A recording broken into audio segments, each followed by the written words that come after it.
வேலை இல்லாதவர்கள் எல்லாவற்றையும் கர்த்தருடைய கருத்துல கொடுத்து, அப்பா எல்லாவற்றையும் நீ அறிகிறார். ஏற்ற நேரத்திலே உயர்த்துகிற தேவன், எங்களை உயர்த்தும்படிக்காக நாங்கள் நம்பி வந்திருக்கிறோம் என்று சொல்லி கரங்களை தட்டி கர்த்தர் நன்றி.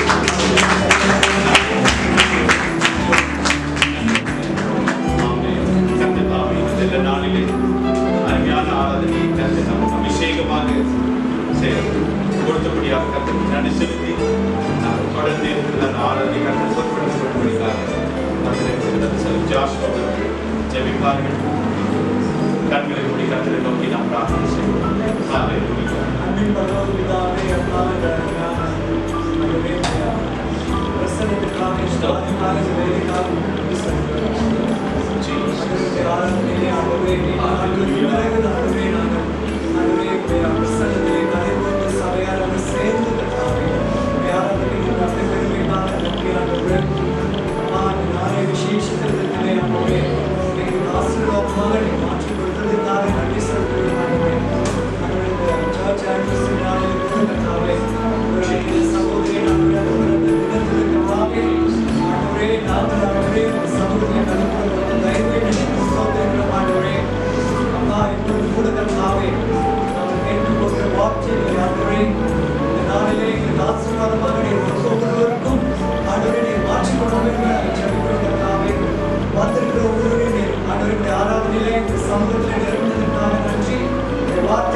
ஒவ்வொருவருடைய மனதில் நிறைவேற்றும் மாத்திரமே எங்களுடைய வாழ்க்கையை நிறைவேற்றும்.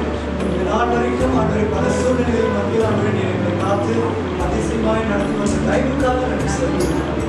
தொடர்ந்து எங்களோடு நீ பேசும் உடைய அவருடைய பிரசன்னத்தை உணர்ந்து பேசுகிற நாமத்தில் நாளாய் ஜெபிக்கிறோம்.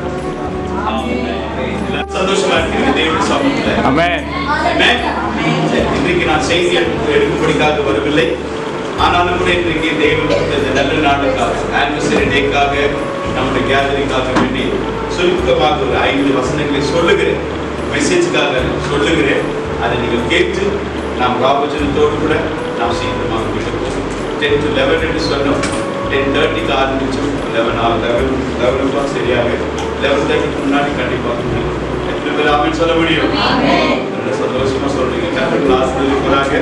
எனவே இந்த நேரத்தில் கூட சுருக்கமாக தேவனுடைய செய்தி, அதாவது வசனத்தை சொல்ல வேண்டிக் கொள்கிறேன். ஹல்லேலூயா.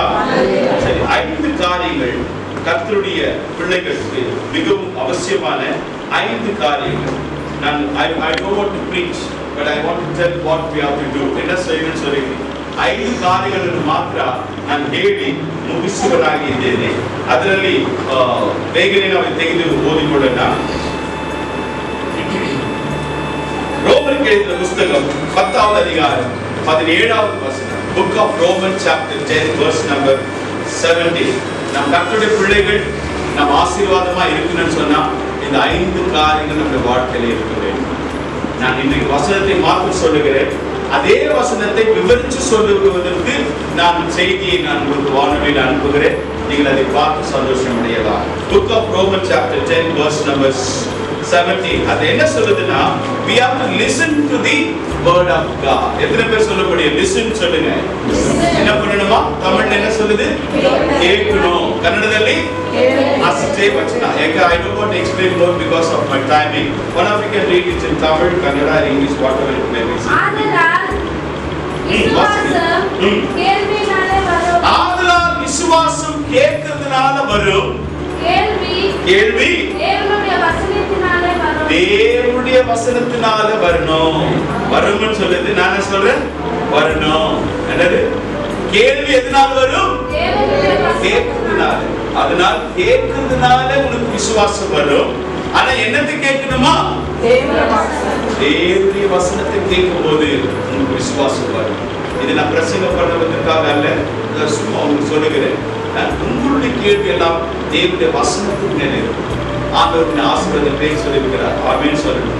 இதெல்லாம் செஞ்சாக்கா உனக்கு இந்த ஆசீர்வாதம், இதெல்லாம் செஞ்சாக்கா உனக்கு இந்த சொல்லுங்க சாபம், இப்படி நடந்தாக்கா நல்ல வழி, இந்த வழியில நடந்தாக்கா உங்களுக்கு கெட்ட வழி, எல்லாம் சொல்லியிருக்கிறார்.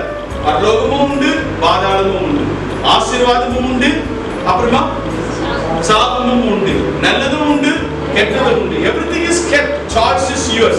தெரிந்து கொள்ளுதல் உன்னுடைய கருத்தில் கொடுக்கப்படுகிறது. ஆண்டவர் செய்ய மாட்டார்ல, நீங்கள் தெரிந்து கொள்ள வேண்டும். எனவே விசுவாசம் கேட்கிறதுனால வரும், அது தேவனுடைய வசனத்தை கேட்கும். இன்னைக்கு நிறைய பேரு இன்னைக்கு ஒரு நாளைக்கு சர்ச்சுக்கு போகும், நானா போகிறேன், பிரச்சனை வந்துச்சு, இப்பேற்பட்ட கேள்விகள் 1000 இருக்கிறது. சொல்ல போனா பாஸ்டர் வந்து கூட பார்க்கணும், நம்மள வந்து கவனிக்கல, இல்ல ஏதாவது சொல்லல, யாரும் எனக்கு இதெல்லாம் எத்தனையோ காரியங்கள், எத்தனையோ ஒன்னல்ல ரெண்டல்ல. நான் விவரமா சொல்வதற்காக அல்ல, தேவனுடைய வசனத்தை எதுக்காக சொல்லுனா, விசுவாசம் எங்கிருந்து வருமா? வாசிங்க, வசனத்தை எப்படி கேட்கணும்? வசனத்தை சத்தியம் டிவில போட வசனம் வருது இல்லைங்களா? எங்க போனாலும் வசனம் வருது. எத்தனை வசனம் உங்களுக்கு தெரியும்? எனக்கு கர்த்தருடைய சமூகத்துல சொல்லக்கூடாது, ஒரு 50 வசனம் அங்கங்க இருக்கிறது மனப்பாடமா தெரியும். எங்க இருக்கு ஒரு 50, அது எவ்வளோ இருக்குது. ஒரு முழு அதிகாரத்தை எத்தனை பேருக்கு 10 வசனம் தெரியும், 5 வசனம் தெரியும்? என்ன அதுக்காக கேள்வி கேட்பதற்காக வரல. நீ உன்னை கேள்வி வசனத்தினால கேட்டுக்கொள்ளும் பொழுது ஆண்டவர் உன்னை கண்டிப்பாக பலப்படுத்துவார். நீ நல்ல விசுவாசியா இருக்கணும்னு சொன்னா வசனத்தை நம்ம என்ன செய்யணும்? கேட்கணும். ஊழியக்காரர்களை கேட்கணும், சபையில கேட்கணும். மற்ற இடத்துல கேட்கறது தப்பு சொல்லல. இன்னைக்கு நிறைய பேர் எல்லாருக்கும் வாண்டரிங்ல நம்ம இருக்கிறோம், சரி. ஆனாலும் கூட வசனத்தை கேட்கணும். எப்படி கேட்கணும்? எப்படி கேட்கணும்? தேவனுடைய வசனத்தின் மேல கேள்வி கேட்கணும். தேவனுடைய வசனத்தை வச்சு கேளு. ஆண்டவரே, இது நீங்க செய்யறேன்னு சொன்னீங்களே, ஏங்க செய்யல? ஆண்டவரே, எனக்கு இந்த கஷ்டம் ஏன் வந்துச்சு? ஆண்டவரே, இந்த பிரச்சனை எனக்கு ஏன் வந்துச்சு? ஆண்டவரே, இந்த பாவம் எனக்கு வந்துச்சு. உனக்கு பதில் தெரியும், உனக்கு தெரியும், எனக்கு தெரியும் ஏன் வந்துச்சுன்னு. தெரியலன்னு சொன்னா ஆண்டவருக்கு நீ என்ன பண்ணலாம்? கண்டிப்பா கேட்கலாம். பா, எனக்கு ஏன் இந்த பொருள் தந்தது கஷ்டம்? ஆண்டவருக்கு கேட்டு அவர் கண்டிப்பா அவர் காது கேட்காத, சவுடனும் அல்ல, பேசாத, பூமியும் அல்ல, கை செய்யாத, வேலை செய்யாத, அவர் மூணு நீ கேட்பதற்கும் ஜெபிப்பதற்கும் அதிகமாய் செய்கிறார். அல்லேலூயா. கேட்கிறது நம்முடைய பலத்தினால, சுயத்தினால, சொந்த புத்தினால நம்ம கேட்காதபடி வசனத்தை வச்சு அவருக்கு ஃபர்ஸ்ட் எடுத்து கொடுத்து அவரே நம்பியிருக்கிறவன் என்றைக்கும் அவன் வாழ்வடையும். உன்னை வாழாக்காமல் கீழாக்காமல் கர்த்தர் நம்ம மேல கொண்டு போறாரு சொல்லாத. நம்ம வாழாக்குறதுக்கு நம்ம சொல்ல மாட்டோம், மேல போறது சொல்ல மாட்டோம். ரெண்டும் தப்பு. என்ன நடக்கிறதோ அது ஆண்டோட சமூகத்துல வந்து உங்ககிட்ட இருக்கிற வண்ணமாக நீ என்கிட்ட வா, நான் உன்னை என்ன செய்கிறேன்? ஏற்ற நேரத்தில் உன்னை உயர்த்துவேன். எனவே முதலாவது பார்த்து கர்த்தருடைய பிள்ளைகள் நீங்கள் ஆசீர்வாதமா இருக்கணும்னு சொன்னா ஆண்டோட வசனத்தை படிக்க தெரியலையா? டிவியில போட்டு கேளுங்க, ஆடியோல வீடியோல போட்டு கேளுங்க, வசனத்தை போட்டு போட்டு கேளுங்க. கேட்கறதுக்கு நீங்க கேட்டுதான் எங்களுக்கு எல்லாம் விளையாட்டா. நம்மளாம் சபைக்கு சின்னதுல இருந்து நம்ம போயிட்டு இருக்கும் போது ஸ்கூலுக்கு எல்லாம் போறோம், ஜனகன மனகதி கடைசி வரைக்கும் நம்ம மறக்க முடியாது. ஏன்னா என்ன ஆயிடுச்சு? பாடி பாடி பாடி பழகிடுச்சு. இன்னைக்கு இந்த லார்ட்ஸ் பிரேயர் சொல்லணும்னா எத்தனை பேர் சொல்ல முடியும்? தமிழ் என்ன சொல்லுங்க? லார்ட்ஸ் பிரேயர், பரமண்டங்கள் இருக்கிற எங்கள் பிதாவே ஜெபத்தை எத்தனை பேர் சொல்ல முடியும்? எல்லாரும் சொல்ல முடியும். கர்த்தருடைய பிள்ளைகள் எல்லாரும் சொல்லணும். இதெல்லாம் ஈஸி. ஸ்கூலுக்கு போற பிள்ளைங்களுக்கு ஜனகனமான தெரியும், பரமண்டங்கள் இருக்கிற பிதாவே தெரியாது. The Lord's Prayer, அப்புறமா the Apostolic Creed, I believe in the Lord Jesus Christ என்று சொல்லி நம்ம ஆரம்பிக்கிறது. அது அறிக்கை எல்லாத்தையும் நம்ம செஞ்சு உன்னுடைய ஆசை எங்க இருக்கிறதோ, உன்னுடைய பொக்கிஷம் எங்க இருக்கிறதோ, உன்னுடைய இருதயம் அங்கே இருக்கிறது வசனம் சொல்லுகிறது. அப்போ நீ கேட்பதற்கு எவ்வளவு அனுப்பி கொடுக்கிறாயோ அவ்வளவு கர்த்தர் உன்னை இன்னும் சொல்லிக் கொடுப்பார். அறியாத, புரியாத, எட்டாத சிறிய காரியங்கள் அல்ல. என்ன காரியங்கள்? பெரிய காரியங்கள் சொல்லுவார். நீ கேட்கறது கொஞ்சம், அவர் கற்றுக் கொடுக்கிறது அவருக்கு நான் கேட்போம், ஆசீர்வாதமாக இருப்போம். அடுத்த வசனம் என்ன சொல்லுகிறது சொன்னா, கர்த்தருடைய வார்த்தையை நாம் என்ன செய்ய வேண்டும்னா நாம் வேதத்தை வாசிக்க வேண்டும் என்று சொல்லி Revelation chapter 1 verse number 3, வெளிப்படுத்தின விசேஷம் 1ஆம் அதிகாரம் 3வது ವಚನ ಪ್ರಕಟಣೆ ಪುಸ್ತಕ 1ನೇ ಅಧ್ಯಾಯ 3ನೇ ವಚನದಲ್ಲಿ ನಾವು ವೇದ ಗ್ರಂಥವನ್ನು ಓದಬೇಕು. ಕರ್ತನ பிள்ளைகள் வாசிக்கணும். நீ பைபிள் எடுத்து வாசிக்கிறதுக்கு நம்ம எவ்வளவு தாமதப்படுறோம். வேற எதுனா எடுத்து டக்குன்னு ஐபேட் போன் வந்து மெசேஜ் வர்றதுக்கு முன்னாடி நம்ம இருக்கலாம். இல்லைங்களா? எனவே நம்ம அதிகாரிகள் சொல்ல வரவில்லை, ஆனா வேதத்தை வாசிக்கணும்னு சொல்லி வேதத்துடைய வசனம் சொல்லுகிறது. என்ன சொல்லுகிறது? ரெவல்யூஷன் 1:3 சொல்லி வாசிங்க. இந்த தீர்க்க தரிசன வசனங்களை வாசிக்கிறவன், வாசித்துட்டா மாத்திரம் போராது, அதை நீங்க வாசிக்கும் போது உங்க காதுல என்ன பண்ணணும்? நீ வாசிக்கிறது உனக்கு கேட்கணும். இல்ல வாசிக்கிறதெல்லாம் மற்றவங்க கேட்கிறவனும், இதுல பைபிள்ல எழுதியிருக்கிறதான எல்லா காரியத்தையும் கை கொள்ளுகிறவனும் பாக்கியவான். எல்லாரும் சொல்லுங்க ஹல்லேலூயா. நான் பாக்கியவான் சொல்லுங்க. ஆமென். நான் பாக்கியவான் சொல்லுங்க. ஹல்லேலூயா. அது போல நாம இந்த தீர்க்க தரிசனத்தினுடைய வசனங்களை எழுதியிருக்கிறதை கேட்கிறோம். என்னத்தை கேட்கணுமா? வசனத்தை கேட்கிறது மாத்திரமல்ல, தீர்க்க தரிசனமாய். இல்ல தீர்க்க தரிசன வசனம் சொன்னா வாட் யூ மீன் பை தீர்க்க தரிசனம்? தீர்க்க தரிசனம்னா என்ன? ரெவலேஷன். நடக்க போகிறது, உண்மையாக நடக்க போகிறது முன்கூட்டியா சொல்லுகிறது. இயேசு கிறிஸ்து வரப்போகிறார் சொல்லிட்டே தான் இருக்கிறார். அது சத்தியமா சத்தியம் இல்லைங்களா? அது மாத்திரம் சொல்லுவீங்க. இயேசு கிறிஸ்து வரமாட்டார், அது சத்தியமா இல்லைங்களா? அது பொய். இதெல்லாம் தெரியுது. அதே போல நீங்க சொல்ற வார்த்தை தீர்க்க தரிசனமான வார்த்தையை நீங்க கேட்கணும்.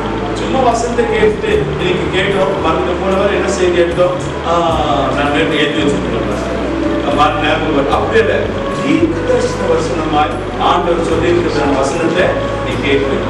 ஆண்டவர் சொல்லுகிறார், உன்னை பாராக்காமல் உனக்கு இந்த பிரபஞ்சத்துல வருகிறதான எல்லா பாவத்திலிருந்து, ரோகத்திலிருந்து, கொரோனா வைரஸ் நான் என்ன பண்ணுவேன்? காப்பாற்றுவேன்னா அந்த வசனத்து மேல நீங்க கை வச்சு என்ன பண்ணணும்? நான் தலைமையிலே எடுத்து வச்சுக்கணும். ஆண்டவரே, எங்க குடும்பத்துல எனக்கு வரக்கூடாது சுவாமி. போன வருஷம் எனக்கு ஜாண்டிஸ் வந்துச்சு, அதுக்கு முன்னாடி நர்வ்ஸ்ல ஏதோ ரத்தம் கம்மியா இருக்குது, செல்லுலைட் வந்துச்சு, ஒரு வருஷம் ஹாஸ்பிட்டலுக்கு, இது ஒரு கொரோனா வந்திருக்குது, என்னென்ன சொல்றாங்க, வரக்கூடாது, எனக்கு வெளியில ஊழியத்துக்கு அனுப்புங்க, பிரான்ச் செக்ஸ் ஓபன் பண்ணுங்க, வெளிநாட்டுக்கு அனுப்புங்க. நான் புள்ளில இருக்கிறேன். இந்த அம்மா உள்ள லாக்டவுன் ஆச்சு இல்லையோ, இந்த அம்மா எங்கேயும் போகக்கூடாது, லாக் பண்ணி வச்சுக்கிறாங்க. பெரியவங்க நம்ம அது உண்மை, நான் போகக்கூடாது. இப்போ என்ன பிரச்சனை, எங்க இருந்து எப்படி வருது சொல்ல முடியாது. தமிழ்ல சொல்லுவாங்க, எங்க வீட்டுல இல்ல மாவுக்கு சொல்லிட்டு, அது நமக்கு தெரியும், எங்களுக்கு தெரியும்.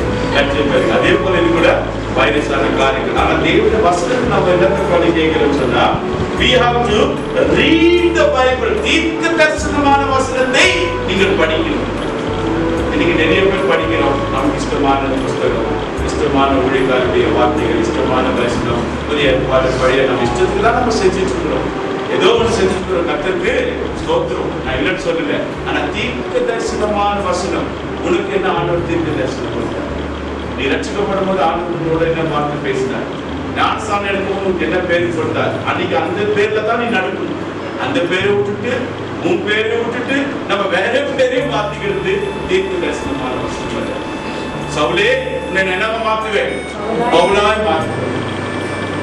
யாக்கோபே, நீ யாக்கோபு கிடையாது, நீ யாரு? இஸ்ரவேல். அப்ப அதை புரிஞ்சுக்கணும். நான் யார்? இஸ்ரவேல். இஸ்ரவேல்னா ஆண்டவராலே தெரிந்து கொள்ளப்பட்ட பிள்ளை, ஆண்டவர் விசேஷமான பிள்ளை, பிரித்தெடுக்கப்பட்ட பிள்ளை. ஐ அம் ஸ்பெஷல் சைல்ட். நான் ஸ்பெஷல் சைல்ட், நான் மென்டல் சைல்ட் கிடையாது. அப்படி இருக்க கூடாது. ஆண்டவராலே விசேஷமான ஆசீர்வதிக்கப்பட்டமான, நம்ம கருப்பா இருந்தாலும் சரி, ஒல்லியா இருந்தாலும் சரி, தடியா இருந்தாலும் சரி, நம்ம நடைமுறை பாவனை வித்தியாசமா இருந்தாலும் சரி, என்னவானாலும் சரி, கர்த்தர் நம்மளை அழைச்சிருக்கிறார் சொன்னீங்கன்னா, உன்னை எப்பேற்பட்டவனா இருந்தாலும் கூட கர்த்தர் என்ன செய்வார்? உன்னை தூக்கி எடுப்பார். அதுக்குள்ள சகையா இருந்தாலும் கூட அவனுடைய வீட்டுக்கு ரட்சிப்பை கொடுப்பார். அப்போஸ்தலன் பவுல் சவுலா இருக்கும் போது சபையார கிறிஸ்தவனை துன்புறுத்தி வந்தார். அவனை கூட கர்த்தர் என்ன பண்ணார்? மாற்றினார். ஆபிரகாம் பெரிய பணக்காரன் தான், விக்கிரக ஆராதனை செய்கிறவர். அதை விட்டுட்டு அவனை ஆசீர்வதிக்கிறார். விட்டுட்டு வந்த பிறகு அவனையும் ஆசீர்வதிச்சார். இன்னும் கூட பின்மாற்றத்துல போனவங்களை கூட கர்த்தர் திரும்பி வந்த பிறகு இளையகுமாரன் வீட்டில் இருந்து எல்லாத்தையும் போய் அழைச்சிட்டான். திரும்பி வந்த பிறகு அவனுக்கு என்ன உண்டானது? ஆசீர்வாதம் ஆண்டவர் வச்சுட்டே இருக்கிறாரு. எப்போ? நீ தீர்க்க தரிசனமா நீ திரும்பி வா, உனக்கு கொண்டாடுற. நீ விக்கிரகத்தை விட்டு கர்த்தருக்கு பின்னாடி வா, உனக்கு பெரிய ஜாதியாகும். இந்த ஊர் உலகத்திற்குள்ளே உன்னை பேசுவாங்க. நம்மளா போய் சேர்ந்தோம்னா நம்ம சில ஏரியாவில் தான் பேசுவாங்க. என்ன, ஆனா கர்த்தருடைய நாமத்தை தொழுது கொள்கிறவரை உலகம் முழுவதுமா எங்க போனாலும் உன்னை ஆபிரகாமை போல நம்ம ஆசீர்வாதத்தை கர்த்தர் உயர்த்துவார். ஹல்லேலூயா. எனவே முதலாவது தேவனுடைய வசனத்தை நாம் என்ன செய்ய வேண்டும்? கேட்க வேண்டும். இரண்டாவது வசனத்தை வாசிக்க வேண்டும், நேசித்து வாசிக்க வேண்டும். தீர்க்க தரிசன வசனத்தை வாசிக்கிறவனும் அதை கேட்கிறவனும் பாக்கியவான். இன்னைக்கு வாசித்து நம்ம வாசிக்கிறது கிடையாதுன்னு சொன்னா நீங்க வாசிக்க ஆரம்பிக்கும். குடும்பமாய் ஆசீர்வாதமாக நாம் வாசிக்கும் போது குடும்ப ஆசீர்வாதம் வரும். கேட்டு அதன்படி நடக்கும் போது நீ வாக்கியவானாய் இருப்பாய், நீ வாக்கியவதியா இருப்பாய். நீ சாதாரணமான ஜனங்களா இருந்தாலும் கர்த்தருனை வாக்கியவான்னு சொன்னார் விசேஷமான பிள்ளைகளாய் கர்த்தருனை மாற்றுவார். அடுத்த வசனம் 2 தீமோத்தேயு 2ஆம் அதிகாரம் 15வது வசனம். நாம் அந்த வசனத்தை we have to study the word of God என்று சொல்லி ஆங்கிலத்தில் சொல்லுகிறது. தமிழ்ல என்ன சொல்லுகிறது வாசிப்போம். ஹalleluya. 2 Timothy chapter 2 verse number 15. 2 Timothy 2ஆம் அதிகாரம் 15வது 2 Timothy பரிசுத்த புத்தகம் 2ஆம் அத்தியாயம் 15ನೇ வசனம். நீ வெட்கப்படாத ஊழியக்காரனாக சத்திய வசனத்தை நிதானமாய் பகுத்து அறிந்து அதை போதிக்கிறவனாய், போதிக்கிறதுக்கு முன்னாடி அதை படிச்சிருக்கணும், அதை யோசித்து பகுத்தறிந்து அதை போதிக்கிறவனாக இருக்க வேண்டும். அப்படி இல்லை. அப்புறம் தொடர்ந்து வாசிங்க.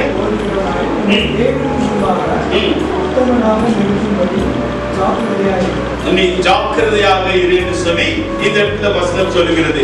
தேவனுக்கு முன்பதாக நாம் நிற்பதற்காக நீங்கள் ஜாக்கிரதை உடையவர்களாக இருக்கணும்னு சொல்லி தேவனுடைய வசனம் சொல்லுகிறது. Can you read it for me in English? இங்கிலீஷ்ல சொல்லுது, we have to study the Bible, we have to learn how to rightly divide the word of God என்று சொல்லி தேவனுடைய வசனம் சொல்லுகிறது. அது சரியாக போதிக்கிறவனாய் அப்படின்னு சொன்னா we have to எப்படி வாசிக்கணுமா பைபிளை? அது ஒருத்தர் சொல்லிட்டீங்கன்னா அடுத்த வருஷத்துக்கு போயிடும். எப்படி வாசிக்க வேண்டுமா? Rightly divide the word of God. தமிழ்ல என்ன சொல்றது? கன்னடால சரியாக உபதேசிசு இல்லைன்னா சரியாக ಅದನ್ನು பகுத்து அறிந்து அதை நீ விவரித்து சொல்லும் பொழுது நீ கர்த்தருடைய பிள்ளைகளாக பார்க்கிறவனாக இருப்பாய். நம்ம இன்னைக்கு நிறைய பேருக்கு வசனம் தெரியும், ஆனா சரியாக பகுத்து அறிந்து, நமக்கு பெரிய பகுத்தறிவு இல்லாவிட்டாலும் கூட கர்த்தரை நேசிக்கிற பிள்ளைகளுக்கு கண்டிப்பா பகுத்தறிவு கொடுத்தே கொடுப்பார். ஆமென். அதுக்கு நம்ம PhD படிக்கவோ இல்ல அமெரிக்கால போய் படிக்கவோ இல்ல பெரியவங்களை ஆரம்பிச்சோ உன்னை கொண்டு கர்த்தர் பெரிய காரியங்களை செய்வார். பேதுரு மீன் பிடிக்கிறவன், அவரை கொண்டு என்ன செஞ்சார்? அது உண்மையில் சபையை கட்டுவே என்னை விசுவாசிக்கிறாயா? ஆம், என் ஜீவனுள்ள தேவனுடைய குமாரனே. அப்படி அவரை நீ எப்படி சரியா பகுத்து அறிகிறாயோ அப்போது உண்மையில் சபை கட்டப்படும். அல்லேலூயா. உன்னை கொண்டு 3000 5000 ஜனங்கள் ரட்சிக்கப்படுவார்கள். அல்லேலூயா. உன்னை கொண்டு பெரிய காரியங்களை செய்வார். எனவே நாம் சரியாக பகுத்து தேவனுக்கு முன்பதாக உத்தமனாய் நிற்கும்படி ஜாக்கிரதையாக இரு. எதுக்காக நம்ம சரியா படிக்கணுமா? ஆண்டவருக்கு முன்பதாக போய் நம்ம நிக்கணும்னு சொன்னா நம்ம என்னத்தை படிச்சிருக்கணும்? தேவனுடைய வசனத்தை படிச்சிருக்கணும். ஸ்டடி, நாட் படி, ஸ்டடி ரெண்டும் ஒண்ணுதான். ஆனா சரியாக நிறுத்தி நிதானமாக. எதுக்காக படிக்கணுமா? Just to know, just to preach, just to go around? No. இதெல்லாம் படிச்சு வச்சிருந்தாதான் யாருக்கு முன்னாடி பண்ணிக்க முடியும்? நம்ம தேவனுக்கு முன்பதாக ನಾವು ದೇವರ ಮುಂಚಿತವಾಗಿ ಹೋಗಿ ನಿಂತುಕೊಳ್ಳೋದಕ್ಕೆ ಸರಿಯಾಗಿ ಅರ್ಥ ಮಾಡಿಕೊಂಡು ನೀನು ಓದು, ಅದನ್ನ ಆಚರಣೆ ಮಾಡು. ಎಷ್ಟು ಜನಕ್ಕೆ ಅರ್ಥವಾಯಿತು? ಹಲ್ಲೆಲೂಯಾ. ಅರ್ಥ ವಸನತೆ ವಾಸಿಸು. 4வது ವಸನತೆ book of Psalm chapter 119 verse number 11. 119வது சங்கீதம் 11வது வசனத்தை நாம் வாசிக்கும் பொழுது அந்த வசனம் சொல்லுது, we need to memorize the word of God. தேவனுடைய வசனத்தை இருதயத்திலே வைத்துக் கொள்ள வேண்டுமா? எதுக்காக என்று சொல்லுகிறேன் சொல்லி நான் முடிக்க கர்த்தர் ஆசீர்வதிப்பாராக. Please read it for me. 119 verse number 11.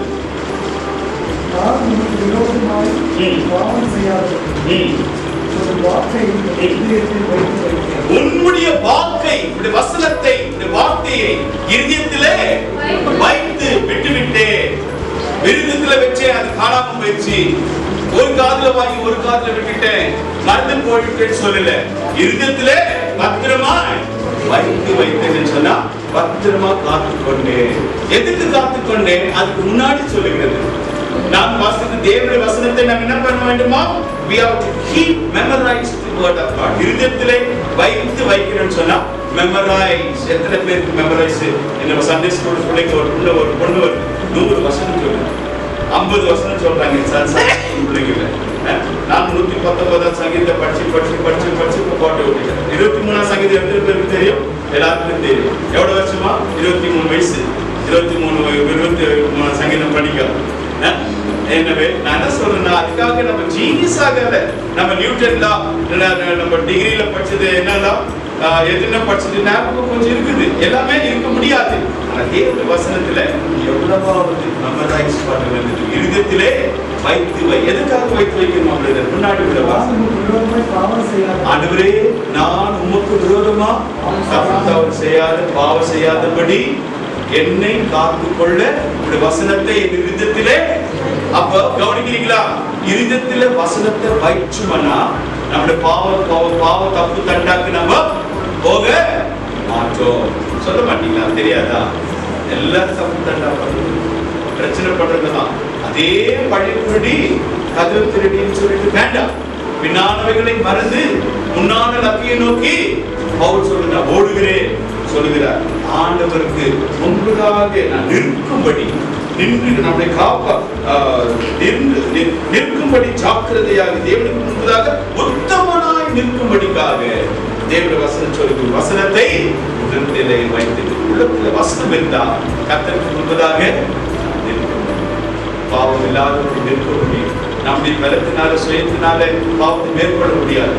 வசனத்தை இதயத்திலே வைத்து அதை தியானம் பண்ணும் பொழுது இந்த உலகத்திலே பாவத்திலிருந்து கர்த்தர் மீட்டு அவருக்கு முன்பதாக கொண்டு போய் நிறுத்துவார். எத்தனை பேர் விசுவாசிக்கிறோம்? அல்லேலூயா சொல்லலாமா? தேவனுடைய வசனத்தை என்ன பண்ண வேண்டும்? We have to memorize the word of God so that God can make you to go and stand in front of him. தைரியமா முன்னாடி போய் நிற்க முடியும். ஆண்டவர் என்ன சொல்லுகிறார்? பாவத்திலிருந்து நம்மை மீட்டு அவருக்கு முன்பதாக நிறுத்தும்படிக்காக தேவனுடைய வசனம் நமக்கு அவசியமாக இருக்கிறது. கடைசியான வசனம் வந்து Joshua, book of Joshua chapter 1 verse number 8. என்ன சொல்லுது? We need to meditate the word of God. தேவனுடைய வசனத்தை நம்ம என்ன செய்ய வேண்டும்? தியானமா சரி, தியானம் பண்ண வேண்டும் சொன்னா பாருங்க, அநேக நம்ம இந்துக்களுடைய அவருடைய சமுதாயத்துல பார்க்கும் பொழுது அவங்க உட்கார்ந்து தியானம் பண்றாங்க, மணிக்கணக்குல அவர் கணக்குல. அதெல்லாம் நம்ம பார்த்துக்கிறோம். ஆனா கர்த்தருடைய பிள்ளைகளுக்கு தியானம் என்னன்னு சொன்னா, சர்ச்சுக்கு வரும்போது அப்படியே வசனத்தை கேட்கும்போது அப்படியே திருப்பிப்பாங்க. என்ன பண்ணிட்டீங்கன்னா தியானம் ஆடுறாங்க சுவாமி. சர்ச்சில் இதுதான் தியானம். அப்படி கிடையாது. விழிப்புள்ள ஒரு நாள் மனசு தூங்கினாலும் பண்ணணும். இது உன்னுடைய சரீரம் பலவீனமான கூட மனசு என்ன பண்ணக்கூடாது? தூங்காதபடி வசனத்தை வெளிப்படுவதாக கேட்டு we have to meditate the word of God ன்னு சொல்லி வசனம் சொல்லுகிறது. எதுக்கு மெடிடேட் பண்ணணும்னு சொல்லி நான் முடிக்கட்டும். கர்த்தருக்கு ஆசீர்வதிப்பாராக. Book of Joshua chapter 1 verse number 8. 1-8 வாசிங்கமா. இந்த நியாயப்பிரமாண புஸ்தகம் உன் வாயை விட்டு பிரியாது இருக்கும்படிக்கு இதுக்குள்ள எழுதியிருக்கிறவைகளின்படி எல்லாம் நீ செய்யும்படிக்கு கவனமாக இரு. அல்லேலூயா, அல்லேலூயா. இந்த தேவனுடைய நியாயப்பிரமாண வசனம் உன்னுடைய வாயை விட்டு பிரியாதபடிக்கு நீ அதை என்ன பண்ணு? தியானம் பண்ணு. எதற்கு என்று சொன்னால், அது இன்னொரு அடுத்த லைன் தேவனுடைய வசனத்தை தியானம் பண்ணு. மெடிடேட் கண்டவர் நம்ம தியானம் ಮಾಡಬೇಕು. யோசுவா 1:8. யோசுவா நான் பார்த்தேன், ஃபர்ஸ்ட் சாப்டர் verse 8 மறக்க முடியாது. அப்படி கரெக்ட் ஞாபகம் வச்சுக்கணும். யோசுவா நான் பார்க்கும்போது அது தியானம் ಮಾಡಬೇಕಾದ್ರೆ ஒன்றோடு வாயை விட்டு பிரியாம இருக்கும்படிக்காக. எத்தனை நம்ம வாய்ப்பு வசனம் இருக்கிறது? வாயில் இருந்தா வண்டியா வருது பாட்டு. என்ன பாட்டு? எத்தனையோ பாட்டு, எத்தனையோ காரியங்கள் வருகிறது. நம்ம போட்டோ கான்வர்சேஷன் பண்ணும்போது ஐயோ சுவாமி ஆண்டவரே ஒரே வைக்காதபடி நம்ம பிள்ளைங்க பேசுறாங்க. ஆனா வசனம் சொல்லுகிறது மெடிடேட். நான் தேவனுடைய வசனத்தை சொல்லி கொடுக்குறேன் யாருக்காக. அப்ப மெடிடேட் பண்றது எதுக்குன்னு சொன்னா, வாசகத்தின் படிங்க அது எண்டிங்ல என்ன சொல்லுகிறது? why should we meditate? ஏன் தியானம் பண்ணணும்? தேவனுடைய வசனத்தை ನಿನ್ನ ವಾಕ್ಯಗಳೆಲ್ಲ ಮಾರ್ಗಗಳೆಲ್ಲ சஃலமாகுது. தமிழ் என்ன சொல்லுகிறது? ஆமென். அப்பொழுது உன்னுடைய வழி உனக்கு வாய்க்கையாகவும், இன்னொரு வார்த்தை சொல்லுகிறதாங்க, அப்பொழுது நீ புத்திமானாகவும் நடந்து கொள்ள. எத்தனை பேர் ஆச்சரியம் பாருங்க, எத்தனை உண்மை பாருங்க. ஹல்லேலூயா. கர்த்தர் சொல்லுமா, ಈ ವಾಕ್ಯಗಳೆಲ್ಲ ನೀನು ಧ್ಯಾನ ಮಾಡಬೇಕಾದ್ರೆ ನಿನ್ನ ದಾರಿಗಳೆಲ್ಲ ಸಫಲವಾಗುತ್ತದೆ, ಆಗ ನೀನು கృతಜ್ಞனாகுவே. தமிழ்ல சொல்லுகிறது, உன்னுடைய வழிகள் எல்லாம் வாய்க்கையாகும், நீ புத்திமானாய் நடந்து கொள்வாய். இன்னைக்கு நம்முடைய வாழ்க்கையெல்லாம் அநேகருக்கு வாய்க்கையாகும். நாம் செய்யற காரியம் எல்லாம் என்ன ஆகணும்? சக்சஸ் ஆகும். எத்தனை பேர் ஆமென் சொல்ல முடியும்? அது மாத்திரமல்ல, நாம் புத்திமானாய், புத்தியுள்ள பிள்ளைகளாய் நடந்து கொள்ள வேண்டும். எத்தனை பேருக்கு நமக்கு புத்தி வேணும்? அல்லேலூயா. அப்படின்னு சொன்னாக்கா தேவனுடைய வார்த்தையை நம்ம என்ன செய்ய வேண்டும்? தியானம் பண்ணணும். தியானம் ஆடಬೇಕಾದ್ರೆ தேவன் நம்முடைய வழியை வாய்க்க பண்ணுகிறார். அது என்ன வழி? உன்னுடைய வழிதான். ஆனால் கர்த்தருடைய வழியிலே ஒப்பு கொடுக்கும்போது, இந்த வழியிலே நடக்கும் போது, அவன் பேதையா இருந்தாலும் அவன் திசை கெட்டு போவதில்லை. Even though you are a fool, you will not become astray. ನೀನು ಬುದ್ಧಿ ಹೀನನಾಗಿದ್ದರೂ ಸಹ ನಿನ್ನ ದಾರಿಯನ್ನು தப்பி ಹೋಗೋದಕ್ಕೆ ಇಲ್ಲ. 35வது ஏசாயா 8ஆம் வசனத்தில் சொல்லுகிறது, 35வது அதிகாரம் 8ஆவது, எடுக்க வேண்டாம். நீ புத்திமானாய் நடக்கும்போது, இந்த பெரிய வழியிலே, இந்த வழியிலே நடக்கும்போது கர்த்தர் சொல்லுகிறார், உன்னுடைய காரியங்கள் எல்லாம் வாய்க்கையாகும். இரண்டாவது, நீ புத்திமானாய் நடந்து கொள்வாய். கர்த்தருடைய பிள்ளைகள் இன்னைக்கு நாம் புத்திமானாய் இருக்க வேண்டும். அது மாத்திரமல்ல, எது செஞ்சாலும் நமக்கு வாய்க்காகும். நம்முடைய வாழ்க்கையில இது ஆகல பாஸ்டர், இது ஆகல பாஸ்டர், நிறைய பிள்ளைங்க சொல்றாங்க. அது மனசுக்கு சில நேரத்துல கஷ்டம். ஆனா ஆயிருக்கிறத நம்ம சாட்சி சொல்ல வேண்டும். என்ன நடந்தது கர்த்தர் செய்தாரோ அதை சாட்சி சொல்ல. என்ன கர்த்தர் கொடுத்திருக்கிறாரோ அதை நம்ம கர்த்தருக்கு கொடுத்து நம்ம செய்யும் போது கர்த்தர் இன்னும் அதிகமா ஆசீர்வதிப்பார். நம்ம ஒண்ணு தெரியாத போல இருந்தா அவரும் சொல்றாரு, நான் ஒண்ணு தெரியாத போலவே நான் இருப்பேன். தன் பாவத்தை அறிக்கை செய்கிறவன் அவன் என்ன அடைவான்? ஆழ்வடைவான். அதை விட்டு விடுகிறவனோ ஆழ்வடைவான், இரக்கம் பெறுவான் என்று சொல்லி, அப்போ நம்ம எந்த காரியம் செய்தாலும் ஆண்டவருக்கு பிரியமாய் செய்யும்போது, இந்த 5 காரியங்கள் என்னுடைய நேரம் முடிந்தது, 1/4 மணி நேரம் ஆகிவிட்டது. கர்த்தருடைய ஆசீர்வதிப்பாராக. முதலாவது நம்முடைய வார்த்தையை கேட்க, முதலாவது நம்ம என்ன செய்வது? தேவனுடைய வார்த்தையை கேட்க மறக்காதீர்கள். சபைக்கு வர மறக்காதீர்கள். நேரத்தோடு வந்து ஆராதிக்க தேவனுடைய வசனம் என்ன பேசுகிறார்? 5 காரியத்தை சொல்ல முடிச்சுட்டேன். 5 காரியம் பாருங்க மனசுல இருக்கிறது. என்ன? அந்த வசனத்தை எப்பயாவது கேட்கணும். ஏதோ ஒரு டீ கடையில் போய் டெய்லி டீ குடிக்கிறது போல அல்ல. டெய்லி கேட்டுதான் இருக்கிறோம் பாஸ்டர், டெய்லி வசனம் தான் கேட்டுக்கிறோம் பாஸ்டர். அது தப்பு. கேட்கறது வசனம் தப்புன்னு சொல்லல, முறை. எந்த காலேஜ்ல படிக்கிறோமா? இது மேத்ஸ் டீச்சர் உனக்கு இஷ்டமான இல்லை, அவங்க ரொம்ப கோபமான டீச்சர், உனக்கு இஷ்டமே இல்லை. ஆனா கூட நீ என்ன பண்ணணும்? அந்த கிளாஸ்ல உட்காந்துதான் ஆகணும். இல்ல எனக்கு இங்கிலீஷ் டீச்சர் ரொம்ப இஷ்டம், அவங்க கூட போய் உட்காந்துக்கிறேன்னா என்ன பண்ணுவாங்க? நம்முடைய ஊழியத்தில் கூட, சபையில கூட நம்முடைய இஷ்டமும், நம்முடைய ஞானமும், நம்முடைய வழிகளும் கொஞ்சம் யோசித்து நிதானித்து பார்ப்போம். நாம் தேவனுடைய வசனத்தை இப்படிதான் கேட்கணும், இப்படிதான் நடக்கணும்னு சொல்லுது. 2வது, இந்த தேவனுடைய வசனத்தை வாசிக்க வேண்டும். 3வது, அதை ஸ்டடி பண்ண வேண்டும். 4வது, அது என்ன பண்ணணும்? மெமரைஸ் பண்ணணும். மெமரைஸ் பண்ணாக்கா கர்த்தர் என்ன சொல்கிறார்? உன்னை உமது விரோதமாய் பாவம் செய்யாதபடி, உனக்கு விரோதமாய் பாவம் செய்யாதபடிக்கு நம்ம மெமரைஸ் பண்ண. தேவனுடைய வார்த்தை மெமரைஸ் பண்ணும்போது பாவங்கள் நம்ம விட்டு போகும். அல்லேலூயா.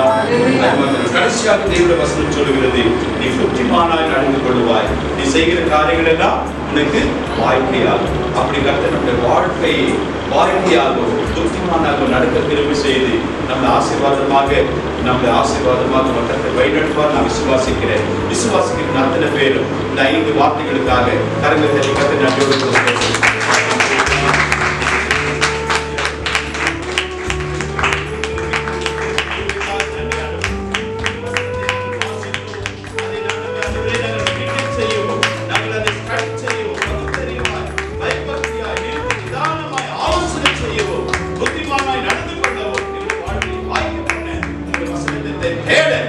திரும்பி தாங்க.